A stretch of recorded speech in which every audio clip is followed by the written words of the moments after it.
அப்படியே ரெண்டு பேருமே பேசி பழகி ஃப்ரெண்ட் ஆயிடுறாங்க. நம்ம ஆதியும் தியாக்கு கால் பண்ணி நைட்டு வெளியில கூட்டிட்டு போறான். எங்க கூட்டிட்டு போறானேன்னு பார்த்தா நம்ம தியாக்கு அன்னைக்குதான் பர்த்டேவா இருக்கும். அதனால அந்த பொண்ணுக்கு சர்ப்ரைஸ் பண்றதுக்காக கேக் வெட்ட கூட்டிட்டு போறான். அந்த பொண்ணுக்கு கேக்குனா வெட்டி செலிப்ரேட் பண்ணி முடிச்சதுக்கு அப்புறம் மூஞ்சில அப்பன கேக்கோட அப்படியே வண்டியில போறாங்க. அப்படியே நம்ம தியாவோட வீட்டுக்கு போயிட்டு ஃபேஸ் வாஷ்னா பண்ணிட்டு நம்ம தியாவும் ஆதிக்கு டீனா போட்டு தரா. நீ போட்ட டீ ரொம்ப நல்லா இருக்கு, உன்னை கட்டிக்க போறவன் ரொம்ப கொடுத்து வச்சவேன்னு சொல்றான். அதுக்கு நம்ம தியாவும் நான் கல்யாணமே பண்ண மாட்டேன்னு சொல்லிடுறா. நீ ஏன் இப்படி பேசுற, உனக்கு தான் நான் இல்லையான்னு கேக்குறான். அதுக்கு நம்ம தியாவும் நீ இப்படி பேசாத, நான் உன் கூட ஃப்ரெண்டுங்கிற மைண்ட் செட்ல தான் பழகுறேன், நம்ம கடைசி வரைக்கும் ஃப்ரெண்டாவே இருப்போம்னு சொல்றா.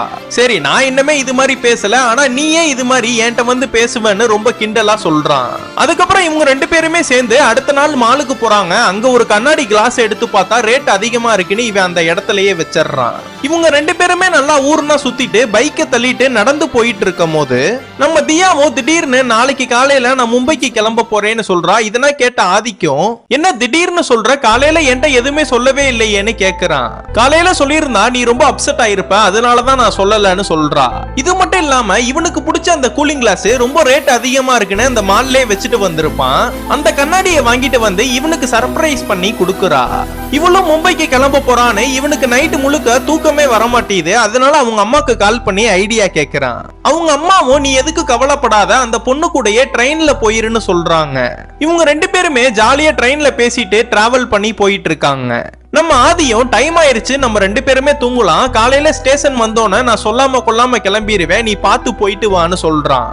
கரெக்டா காலையில அந்த ஸ்டேஷன் வந்ததும் அந்த பொண்ணை விட்டு பிரிய மனசு இல்லாம அந்த ட்ரெயினை விட்டு ஸ்டேஷன்ல இறங்குறான்.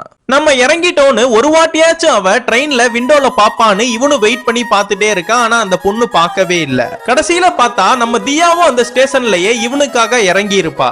நம்ம ஆதியும் தியா கிட்ட போய் நீ ஏன் இறங்குன, நீ ஊருக்கு போலையான்னு கேக்குறான். உங்க சொந்த ஊர் வரைக்கும் வந்திருக்கேன், ஒரு வாரத்தை வீட்டுக்கு வான்னு நீ கூப்பிடவே இல்லையேன்னு சொல்றா. சரி சாரி, எங்க வீட்டுக்கு வரீங்களா மேடம், வாங்கன்னு அந்த பொண்ணையும் வீட்டுக்கு கூட்டிட்டு போறான். இதுக்கப்புறம் என்ன ஆச்சுன்னு உங்களுக்கு தெரியணும்னா கீழே கமெண்ட் பாக்ஸ்ல பார்ட் 5 போட்டு போங்க.